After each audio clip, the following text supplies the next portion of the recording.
Hey YouTube, Kira Qualia here, bringing you all an update to my Cardfight Vanguard Majesty Lord Blaster deck profile for Post-Festival Booster 2023.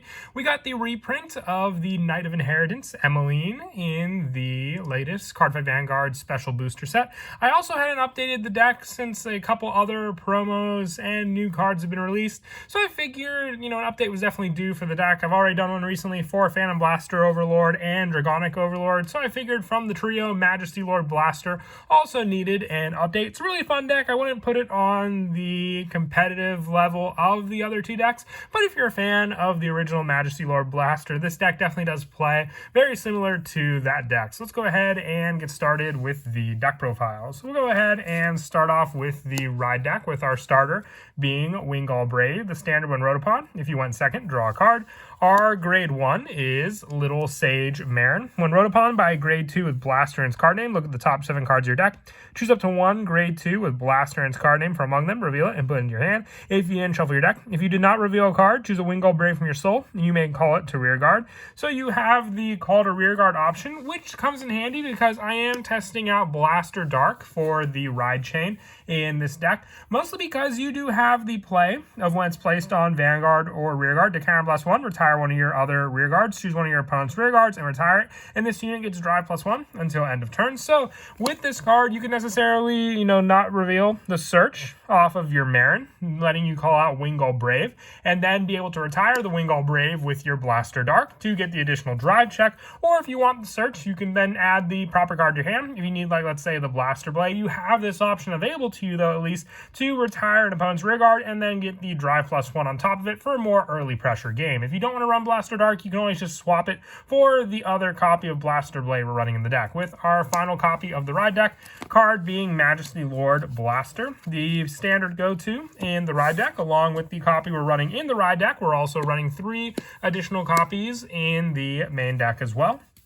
With this card, if your soul has Blaster Blade and Blaster Dark, it gets plus 2,000 power and critical +1. It's a continuous ability, so you even have it during your opponent's turn. And on Vanguard, when this unit attacks a Vanguard, perform all the following. You put a Blaster Blade from your rearguard into your soul to choose one of your opponent's rearguards and retire it, and put a Blaster Dark, and it gets drive +1. So you'll have the additional critical regardless, as long as both are in the soul, and then the retire power and drive +1 for some added pressure attacks that this card can do.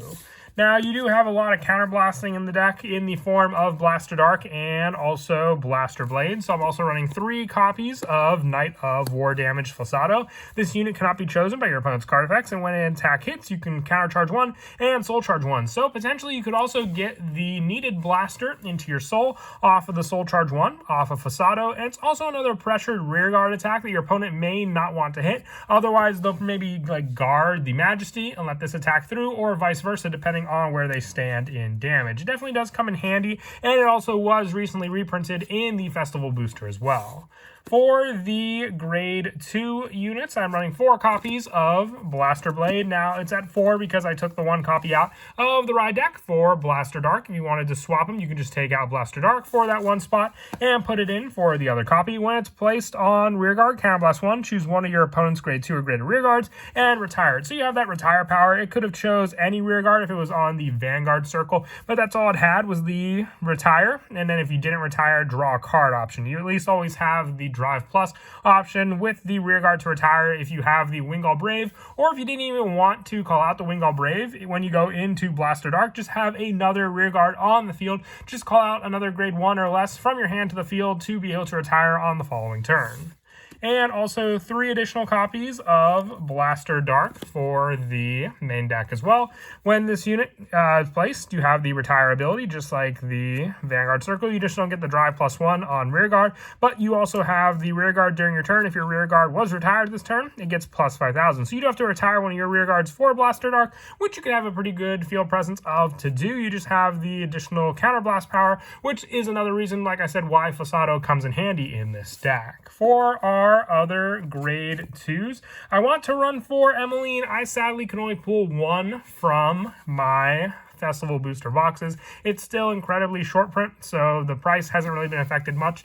Majesty Lord Blaster just isn't one of the decks that I play as much that I could justify buying more copies. If I get them in trades, then I'll have them there. But you can always replace Emmeline with the copies of Bravery to Stand Against, Will to Pierce Through in the deck as well as just another search option. When placed on rear from hand, Soul Blast 1, look at the top 5 cards of your deck, choose one unit with Blaster in its card name, call it to rear, or reveal it and put it into your hand. If you do not put a card in hand, choose a card from your hand and discard it. So if you put a card, it would be really bad if you had to discard if you did not add a card. But it adds more search power since you do need Blaster Dark and Blaster Blade, and when your unit with Blaster in its card name attacks, this unit gets plus 5,000 till end of turn. So additional power boost as well as another grade 2 to attack with on rearguard, since a lot of times you're going to put Blaster Blade and Blaster Dark into the soul, so they can always potentially be rearguards from the back row circles that you put into the soul of Majesty Lord Blaster.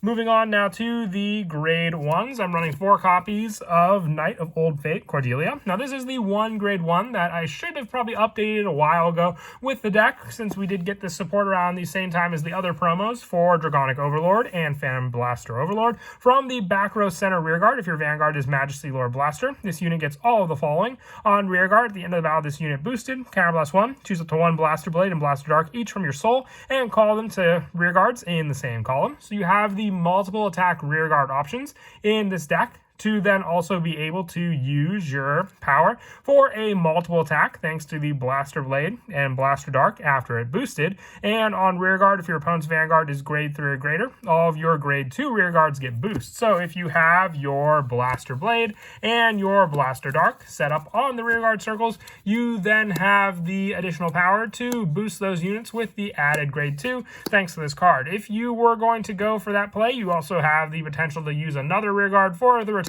power of your Blaster Dark, but a lot of times you're just going to use Blaster Blade when you call it out into the field. But if you need both of the retires, they're both available to you as well when you call them out from the soul. And then also the 4 copies of Armor Piercing Knight Mugain. When placed on rearguard from hand, if you have a Vanguard with Blaster in its card name, discard a card from your hand. Look at 2 cards from the top of your deck, choose up to 2 units from among them, call them to rearguard as rest, and discard the rest. So it's more field presence that you can use thanks to this card, getting more of a board to make use of for this card also on the field, just by discarding a card from your hand. Then you'll have this unit on the field, which can also be another potential retire target for cards like Blaster Dark to use. And then for the other grade 1 spots, I run the 3 copies of Aegismere Dragon and also the 1 copy of Elementaria Sanctitude, depending on the decks you're going up against, that also have triple drive for the added not having to discard, since the hand presence in this deck can be fully invested against going against your opponent and their guarded attacks. So then you can go on to your turn and have more of the pressure with the proper rear guards you need for your plays. And then the only other order that I run in the deck is the 1 copy of the new Evergreen Transfer. When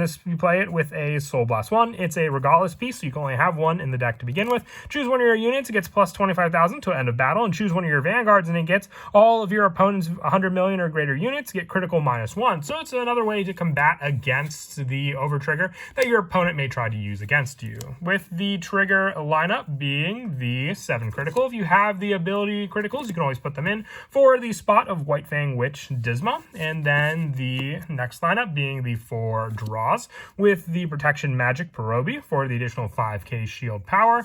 And then for the heal triggers, 2 copies of Circulating Sorceress, 1 copy of Tear Sorceress, and the 1 Invigorate Sage for the added triggers with abilities, with our over trigger being via Martinoa for the drive check power that we can provide, all the better now with some of our grade 3 options on rearguard as well to have triple drive if we get lucky enough to have them on the rearguard with this card. But that is it for the deck profile. I hope you all enjoyed. Really happy with the results of the update for the Majesty Lord Blaster deck. And I hope you all enjoyed as well. Looking at some of the other decks that I have from the Festival Booster 2023 set that I want to update. I know there are a couple of Lyrical Monasterio decks that I still need to get around to as well. But until then, please don't forget to leave a like and subscribe. And Kira Qualia out.